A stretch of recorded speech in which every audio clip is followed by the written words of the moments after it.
Asyhadu anna Muhammad. Perang itu betul-betul dilaksanakan. Di banyak hal yang tidak boleh dilakukan dalam perang, ya. Tidak boleh, apalagi membunuh anak-anak, membunuh perempuan, membunuh orang tua, renta dan sebagainya, itu tidak boleh. Menghancurkan tempat-tempat ibadah itu nggak boleh.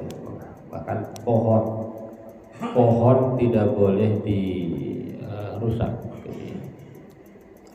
Rumah sakit, fasilitas umum itu tidak boleh ada yang dirusak. Tapi yang terjadi saat ini luar biasa, bahkan penggunaan senjata yang dilarang oleh hukum humaniter internasional pun dilakukan. Ya. Memang saat ini kita tidak bisa mengadu ke siapa selain mengadu kepada Allah Subhanahu wa Ta'ala, ya. Karena misalnya PBB juga dalam beberapa beritanya tidak bisa diharapkan, ya. PBB, Persatuan Bangsa-Bangsa, atau UNO, United Nations Organization, itu tidak bisa diharapkan. Wallahu a'lam apa yang terjadi. Yang jelas kita pagi ini ingin membahas jihad. Jihad memang sering dikonotasikan negatif saat ini. Jihad ini sering dimaknai tidak baik, ya, karena ada beberapa pelaku jihad yang mungkin salah memaknai, ya. Karena jihad itu kapanpun kita harus laksanakan, di waktu damai dan di waktu perang juga kita harus senantiasa berjihad, gitu. Berjihad di jalan Allah Subhanahu wa Ta'ala. Bahkan ada ayat yang sering kita baca, sering kita dengar, misalnya ini, ya, ya ayyuhalladzina amanu hal adullukum ala tijaratin tunjikum min adzabin alim tu'minuna billahi wa rasulihi wa tujahiduna fi sabilillahi bi amwalikum wa anfusikum dzalikum khairul lakum in kuntum ta'lamun yaghfir lakum dzunubakum. Barang siapa yang beriman kepada Allah, kepada Rasulullah, kemudian berjihad dengan harta dan diri mereka, satu, Allah akan ampuni. Yang kedua, wa yudkhilkum jannatin tajri min tahtiha al-anhar. Dia akan dimasukkan ke dalam surga wa masakin thayyibah fi jannati adzalikal fawzul azim wa ukhra tuhibbunaha nasrun minallahi wa fathun qarib wa basyiril mu'minin. Ini sering kita dengar ayat ini. Jadi jihad ini adalah di antara hal yang sangat utama di dalam Islam. Cuma memaknai jihad ini apakah selalu perang? Tentu tidak. Karena dalam bahasa Arabnya kan, kalau jihad itu jim ha dal, tapi kalau perang itu qatala qital. Jadi beda, ya. Beda antara jihad dengan qital. Jadi tidak selalu dimaknai bahwa jihad itu adalah berperang.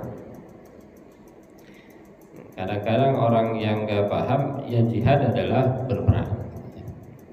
Nanti kita sampaikan beberapa dalil bahwa ayat-ayat tentang jihad itu ada yang diturunkan di Mekah dan ada yang diturunkan di Madinah. Nanti yang diturunkan di Mekah itu ternyata beda dengan ayat yang diturunkan di Madinah, ya. Itu luar biasa, ya, ternyata. Ayat yang diturunkan di Mekah itu berbeda makna jihad itu dengan yang diturunkan di Madinah.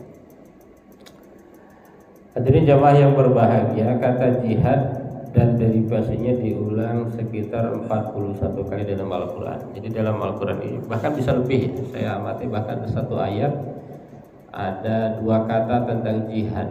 Jihad ada yang pakai fi'il madinya, ada fi'il amar dan sebagainya. Ayat-ayat tentang jihad ini ada tersebar dalam 2 versi, ada ayat-ayat Makkiyah dan ayat-ayat Madaniyah. Ayat-ayat Makkiyah berarti ayat-ayat yang diturunkan ketika di Mekah, ya.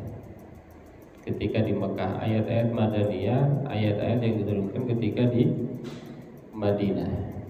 Nanti jihad ini maknanya berbeda. Nah, makna jihad juga terus berubah. Ada jihad dengan benda, dengan materi, ada jihad dengan jiwa, dengan nafsu. Bahkan akhir-akhir ini jihad ini dimaknai agak negatif oleh sebagian masyarakat ya. Jihad itu ngebom orang yang lagi diem disangka jihad gitu ya. Dimaknai oleh sebagian kalangan. Padahal di dalam Islam itu ada aturan-aturannya.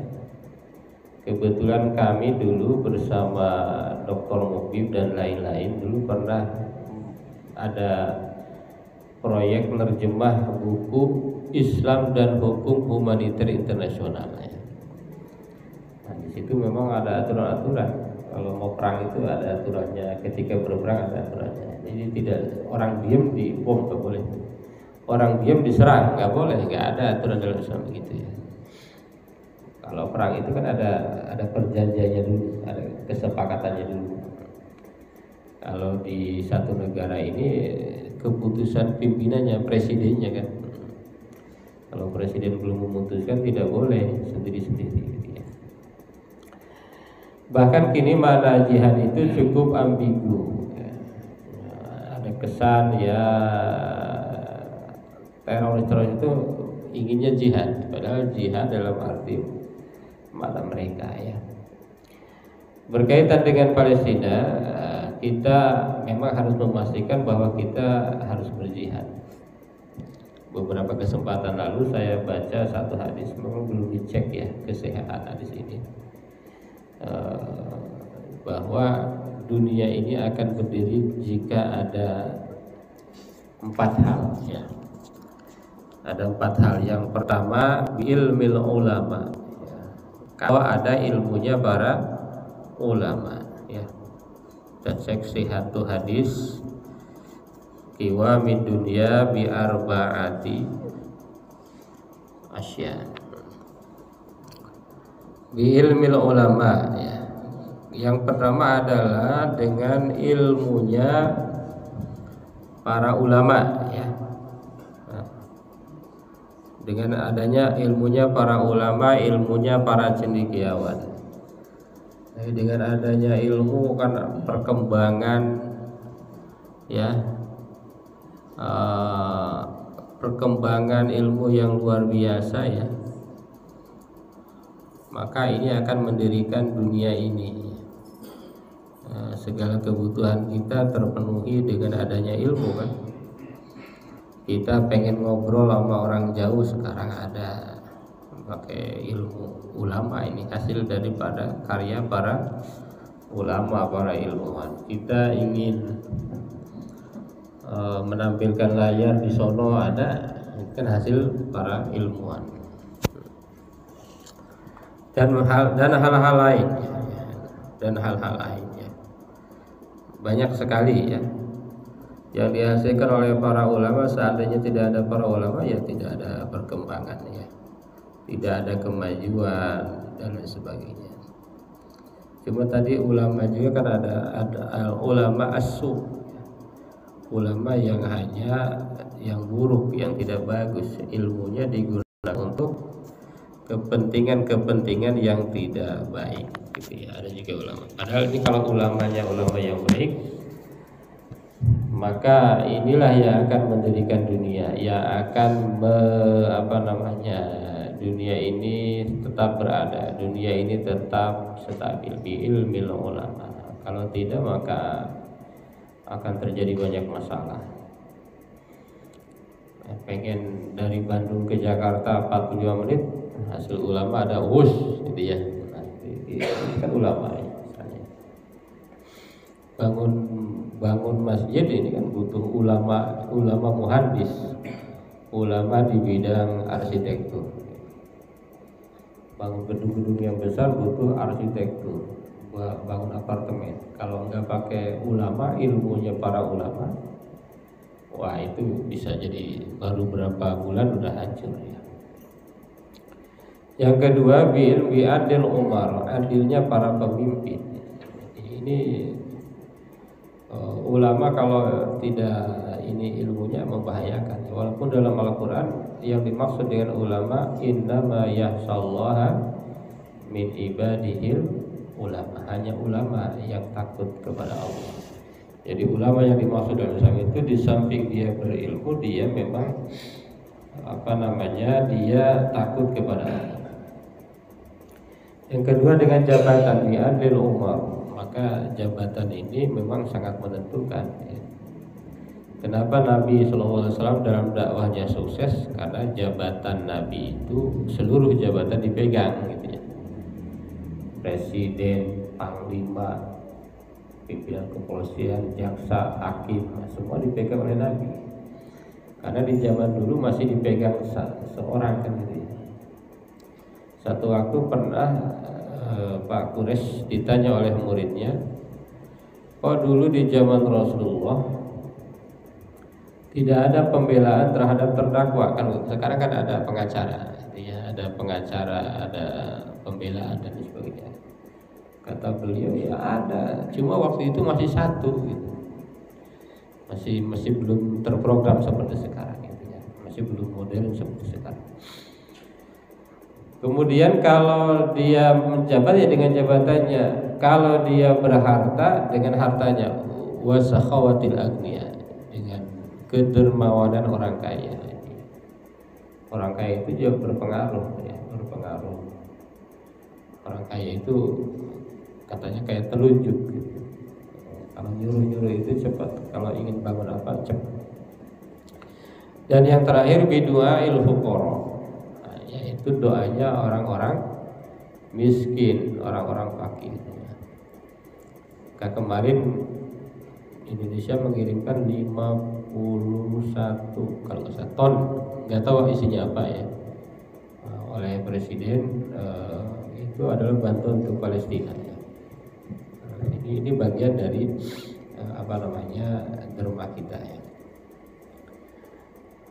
Ada juga yang berpendapat bahwa perang di Palestina ini bukan perang agama.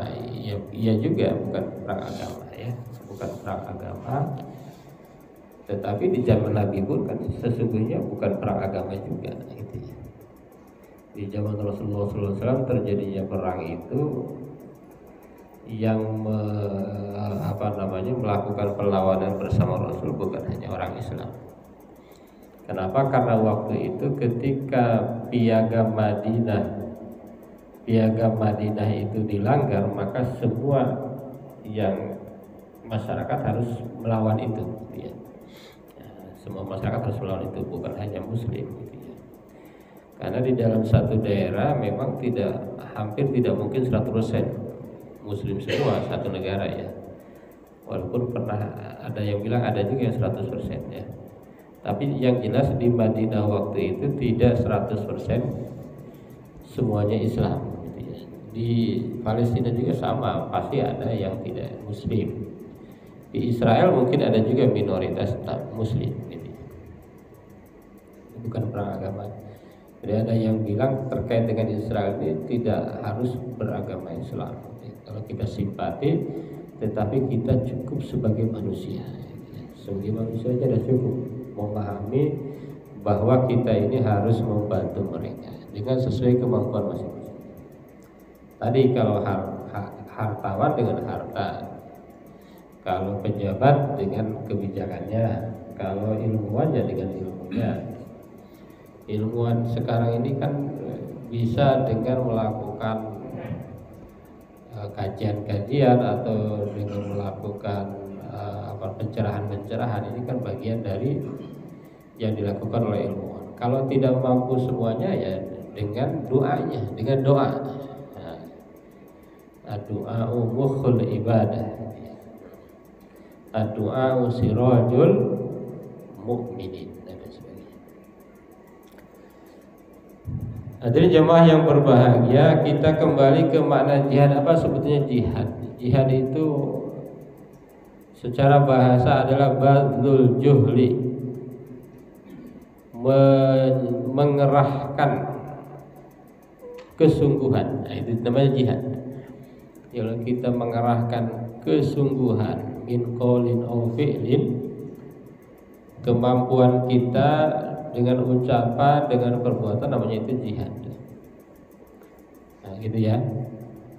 mengerahkan seluruh kemampuan kita, ya, dikeluarkan melalui ucapan, dikeluarkan melalui tindakan. Nah, itu namanya jihad. Ya, jadi apapun itu, ya, yang dilakukan oleh kita, dikeluarkan sepenuh hati, sepenuh tenaga, sepenuh kemampuan, itu namanya adalah jihad. Artinya dari sisi bahasa aja jihad itu bukan hanya perang, ya, bukan hanya perang. Yang kedua, secara syariat, apa itu jihad? Badlul juhdi fil istiqomah ala amrillah.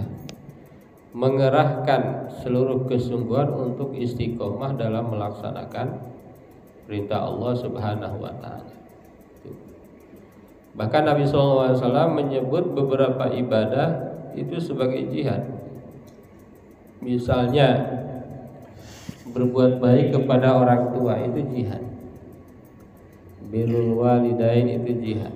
Mengerahkan kemampuan kita untuk berbuat baik kepada orang tua.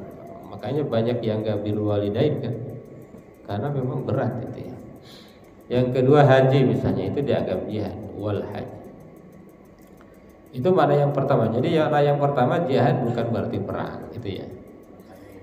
Makna yang kedua, al jihad adalah al qital fi sabilillah, adalah berperang di jalan Allah. Nah, tapi dalam buku ini memang dituju itu, ya.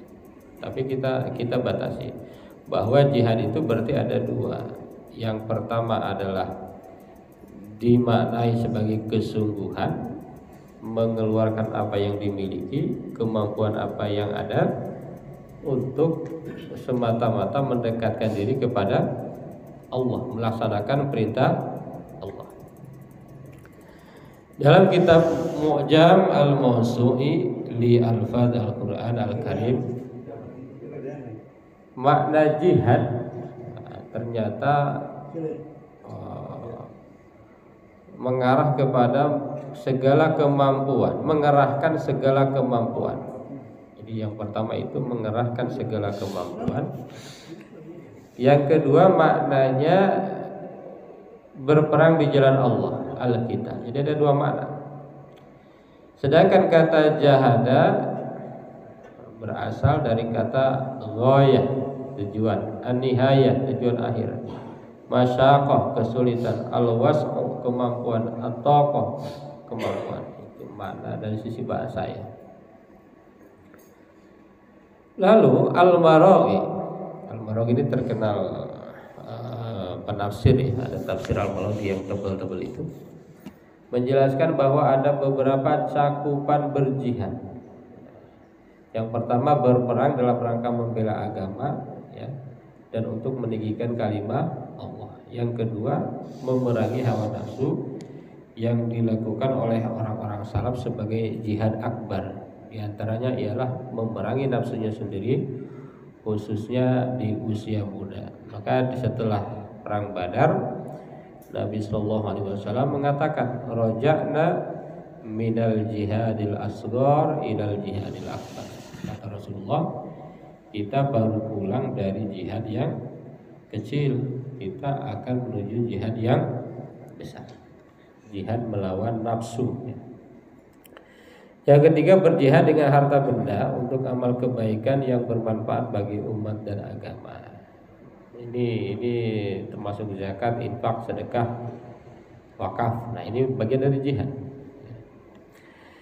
Yang keempat, jihad melawan kebatilan dan membela kebenaran. Itu cakupan jihad menurut al-Maraghi. Jenis-jenis jihad dalam Al-Quran. Sementara Al-Quran membagi jihad itu ke dalam dua sebetulnya, ya. Yang pertama adalah jihad dengan harta, ya. Dengan harta, ahammu minal jihad bin nafsi.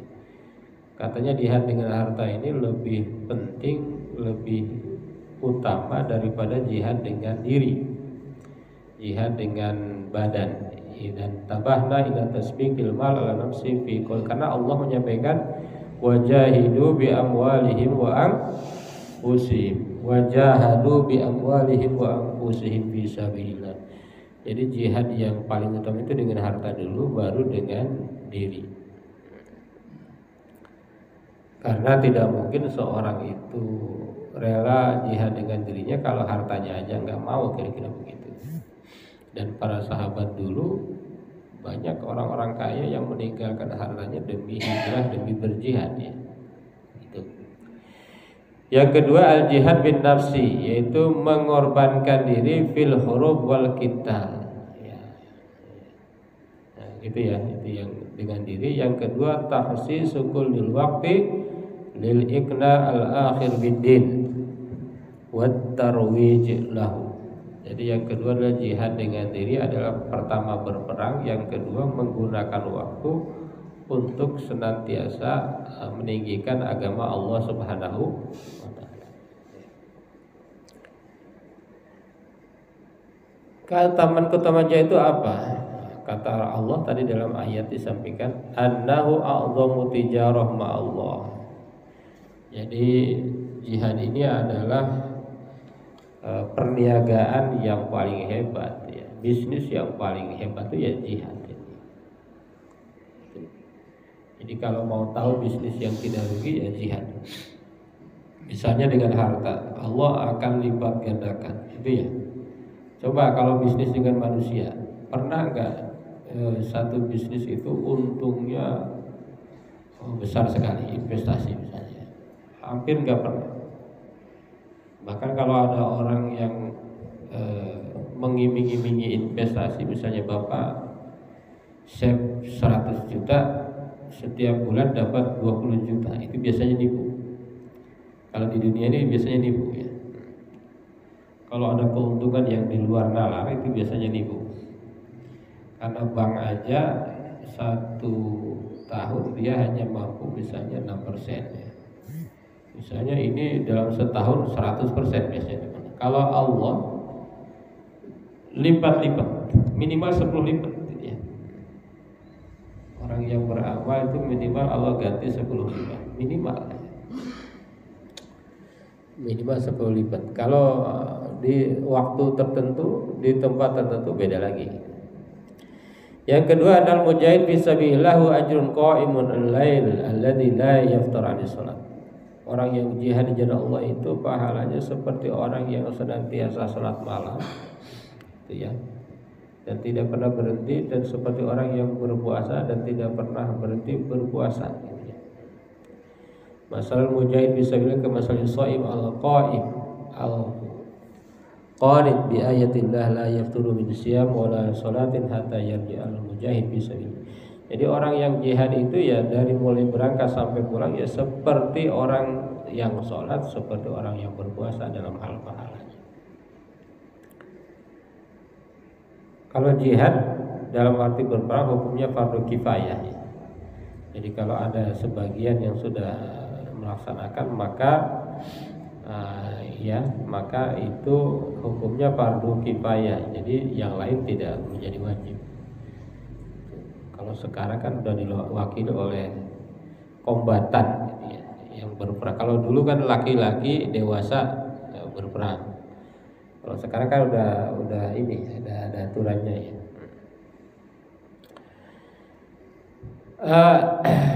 Jihad itu kapan dilakukan? Idza hadaral adul al balad aw dakhalaha. Jihad itu dilakukan ketika musuh datang ke negara kita, dia nyerang. Itu baru boleh berjihad ya. Yang kedua idza sanfiru walil amri khadimul. Kalau pemimpin ini kan karena bukunya Arab Saudi, kalau pemimpin sudah menyatakan berperang, baru boleh jihad, nggak boleh sendiri-sendiri, gitu ya. Yang ketiga idza hadaral muslim sahatal qital, jika seorang muslim hadir di perang maka dia tidak boleh pulang, tidak boleh kabur, gitu ya. Aturan dalam. Hadirin Bapak Ibu jamaah yang berbahagia, ini saya ingin memperlihatkan ayat-ayat tentang jihad. Tadi ada ayat Makkiyah, ada ayat Madaniyah. Memang paling banyak ini ayat yang Madaniyah ya. Tapi ketika di Makkiyah ini sekitar 7 ayat. Ketika di Mekah ya, masih di Mekah Rasulullah dapat ayat-ayat ini. Enggak kelihatan. Oh, enggak. Iya, ini susah. Diperlihatkan, enggak kelihatan. Enggak kebaca mungkin. Enggak kebaca. Kelihatan. Enggak kelihatan. Nah, iya. Gimana caranya biar kelihatan? Nanti saya share di ini ya, Pak ya, di WA ya. Apa sekarang di share? Tapi Pak Ustadz Putranya lagi ini ya, lagi di luar. Nanti saya share Pak Haji ya. Nah, baik. Gimana caranya? Nah ini mungkin perlu pengembangan ini. Nanti siapa yang mau berjihad menyiapkan ini di sini gitu. Coba aja ya, alhamdulillah. Jihad sekarang ini ya dengan harta dulu lah, nggak usah datang ke sono ya, aturannya gimana kan gitu ya. Ya harta dulu. Ya baik Bapak Ibu, dengerin aja berarti ya, bukan lihat ya, denger. Jangan diperlihatkan, dengerin aja. Baik. Ya ada 7 ayat yang diturunkan di Makkiyah yang berbicara jihad. Salah satunya Al-Furqan ayat 52. Ini ada 2 kata sebetulnya ya. Fala tuti'il kafirina wajahidhum bihi jihadan kabira. Yang pertama kata jahid, berjihadlah. Jihadan dengan jihad kabira. Berjihadlah dengan jihad yang besar. Yang kedua ayat lain fala tuti'il, ini sama nih, ayat kedua sama, berarti ini yang dimaksud jihadannya ya. Yang pertama kata jahid, yang kedua kata jihadan. Ayat yang kedua Fatir, surat Fatir ayat 42. Ja'ahum nadhirun la yakununna ahda min ihdal umami falamma ja'ahum nadhirun ma zadahum illa nufura. Ini juga ada kata jihad ya. Mana jihadnya ya? Oh ini yang ini, wa aqsamu billahi jahda aymanihim la in ja'ahum nadhirun la yakunanna ahda min ihdal umam falamma ja'ahum nadhirun ma zadahum illa nufura.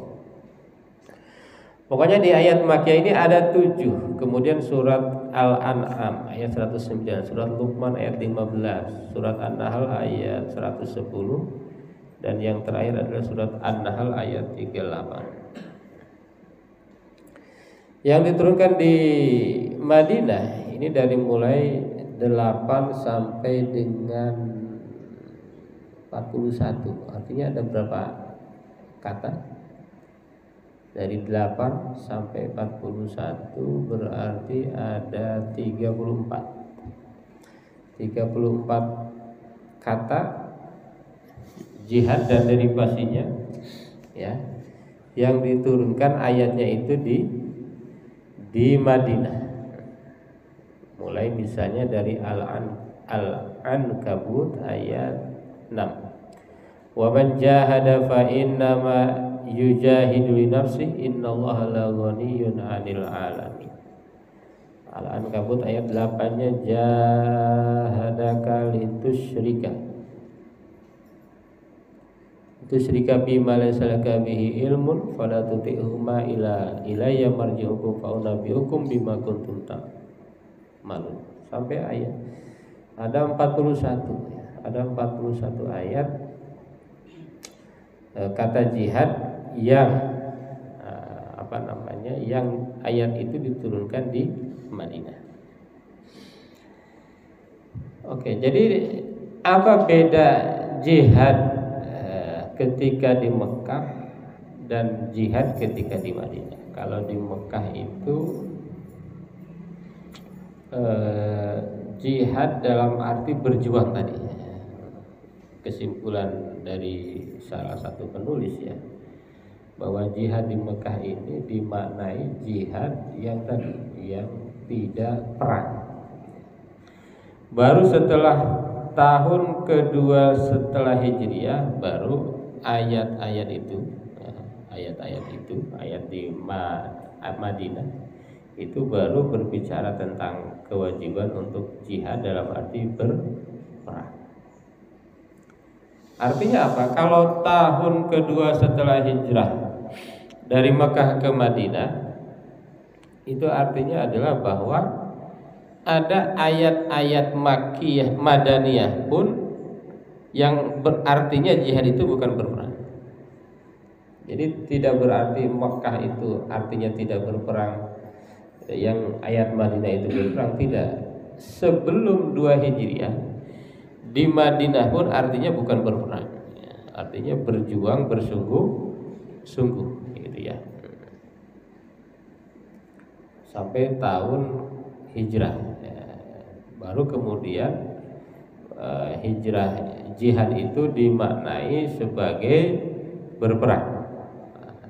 Dalam fase ini merupakan jihad yang dilakukan oleh Rasulullah SAW gitu ya. Baik, perintah jihad dengan berperang dimulai pada abad kedua Hijriah, tepatnya ketika terjadi perang Badar. Jadi baru sebelum adanya perang Badar itu baru ada makna jihad itu adalah menyerukan kepada untuk berperang melawan orang-orang kafir.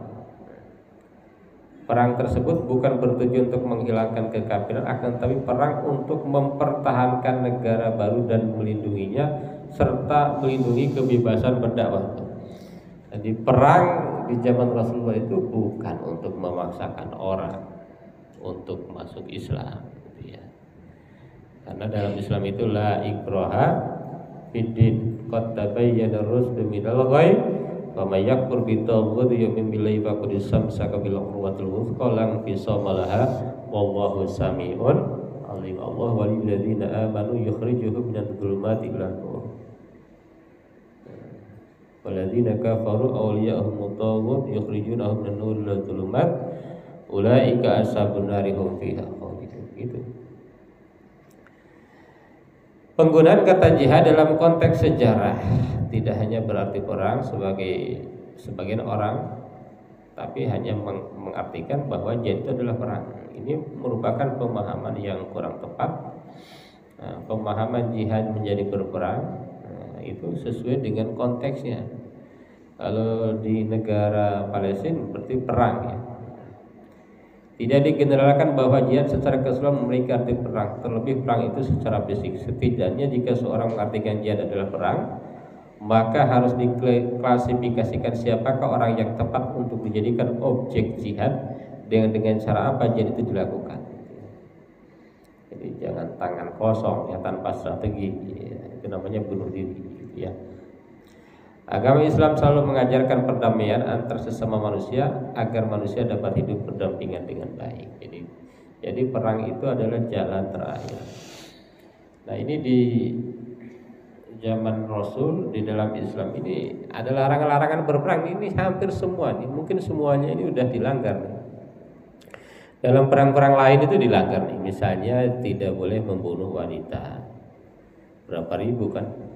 Tidak boleh memotong pohon, tidak boleh membunuh bayi anak-anak, tidak boleh membunuh anak kecil, tidak boleh membunuh pasien yang sedang sakit, tidak boleh membunuh orang tua, tidak boleh menyiksa. Kalau ditangkap tidak boleh disiksa. Bagaimana kalau itu dilakukan oleh Hamas misalnya ya, menyiksa? Itu nggak boleh, Itu ya. Meskipun yang paling banyak lawannya kan.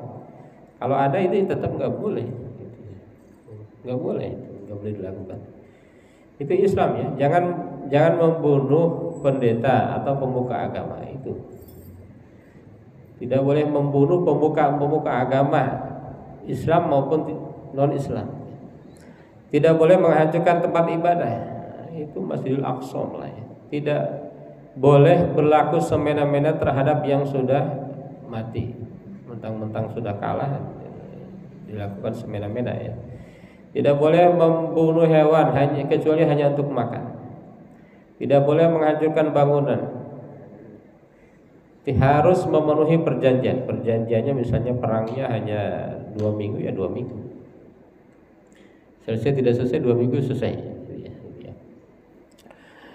Memperlakukan tawanan dengan baik, memberi makan. Bahkan di zaman Rasulullah yang bisa membaca disuruh ngajarin anak-anak orang Islam untuk membaca. Tidak boleh memaksa untuk menjadi muslim. Tidak boleh menyerah. Tidak boleh menyerang mereka yang sudah menyerah. Orang sudah menyerah, sudah ampun masih aja dia lawan. Jadi jihad bisa berperang bisa tidak. Kalau dalam keadaan seperti di Palestina berperang gitu ya. Tapi kata Allah Subhanahu wa taala, bagi orang-orang Islam yang wafat di medan perang itu, dalam berjihad itu, jangan khawatir kata Allah. Sebagaimana ayat yang tadi dibacakan ya. Kalau orang kafir kan bilangnya ya kalau ente enggak begini mah ya enggak begitu. Kalau ente coba ente enggak begini pasti enggak begitu. Coba enggak begini kan gitu ya. Kalau orang mukmin enggak. Wallahu yuhyi wa yumiit.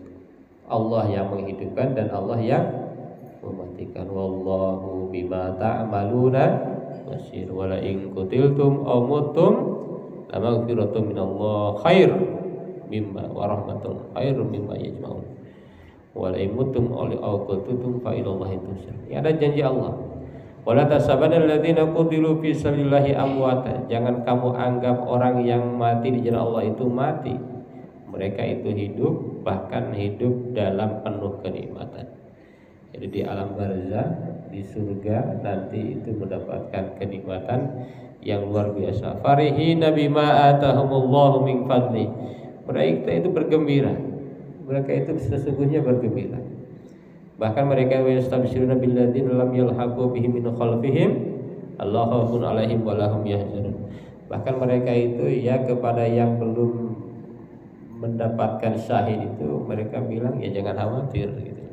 Allahu khaufun 'alaihim wa lahum yahzanun. Yastabshiruna bi nikmatillahi wa fadl wa annallaha ya la yudhi'u ajrul mu'minin. Makanya ada kisah kan anak-anak penghafal Quran di Gaza itu, di Palestina itu bilang, nah itu bom itu udah tertulis nama saya katanya gitu. Di bom itu udah tertulis nama saya. Jadi dengan keimanan mereka betul-betul tidak khawatir lagi, ya, tidak khawatir lagi. Karena mereka sangat yakin dengan apa yang ada dalam Quran. Wajilat qulubuhum idza dzikrullah wajilat qulubuhum idza tuliyat alaihim ayatu zadatum iman. Baik Bapak Ibu semua, jihad bukan hanya dan selalu dimaknai perang. Kalau dalam negara yang kita alhamdulillah dalam keadaan damai ya bukan berperang pada jadi itu. Pemaknaan jihad sebagai perang ada setelah tahun kedua Hijriah. Karena dalam situasi perang, jikapun harus berperang maka proses dan syarat harus mencukupi. Tidak boleh semena-mena, tidak boleh semau dewe, tidak boleh jalan sendiri. Jihad bisa dengan harta, ilmu, jabatan, jiwa dan doa. Bahkan harta didahulukan daripada jiwa. Jihad di masa damai bisa adalah jihad ekonomi. Bagaimana membangun ekonomi umat. Misalnya di Muhammadiyah ini kan membangun ekonomi, ya kan? Ada amal usaha. Jihad digital. Sekarang ini Islam ini saya amati di medsos kalah gitu ya. Di digital kita itu kalah. Itu kalau ada satu berita tertentu itu yang komen itu itu bisa digiring kemana gitu. Kan jihad digital. Bahkan sekarang kalau yang ngerti digital kan pakai apa namanya, robot. Jadi misalnya ada berita ini untuk mendukung dia, ada komen. Padahal yang komen itu robot. Jikapun kemudian ada jihad ilmu. jihad dengan ilmu, dengan menjadi peneliti, ilmuwan dan sebagainya. Jihad politik, ya orang-orang yang masuk ke politik juga sebetulnya mereka berjihad. Kalau politiknya itu dilakukan dengan sesuai dengan tuntutan-tuntutan atau niat-niat Islami, sesuai dengan kaidah-kaidah Islam. Jihad dengan materi, dengan harta, dengan pekerjaan, dengan perilaku. Jihad maknawi, misalnya jihad bagaimana sikap kita terhadap Barat yang tidak sesuai dengan Islam. Jihad mendirikan sekolah, jihad berusaha mempersatukan umat Islam. Kalau ada orang yang berusaha memecah belah umat Islam, itu kita segera netralisir. Nah, itu bagian dari jihad. Bahkan mendirikan partai, kata Said An-Nursi itu mendirikan partai itu bagian dari jihad ya. Kalau kita mampu ya. Tapi tadi targetnya adalah jihad ya. Jihad membela Allah, membela agama Allah. Mempublis apapun yang terkait dengan agama ya, terkait dengan kemaslahatan, ini bagian daripada jihad. Menyebarkan gerakan-gerakan, misalnya gerakan sedekah, gerakan berzakat, nah itu juga adalah bagian daripada jihad. Baik Bapak Ibu semua, ini kita diingatkan hari ini kita semua bahwa jihad itu bagian penting di dalam Islam. Tadi tujahiduna fi sabilillah itu setelah beriman kepada Allah dan Rasul itu harus berjihad ya. Cuma jihadnya itu harus sesuai dengan konteks dan sesuai dengan aturan. Kenapa? Kalau tidak sesuai konteks dan aturan itu bukan jihad, malah bisa jadi bunuh diri, malah bisa jadi merusak umat Islam, dianggap teroris dan lain sebagainya. Baik Bapak Ibu semua, kalau ada yang ingin di-sharekan dipersilahkan. Terima kasih, itu aja dari saya. Mohon maaf atas segala kekurangan. Wassalamualaikum warahmatullahi wabarakatuh.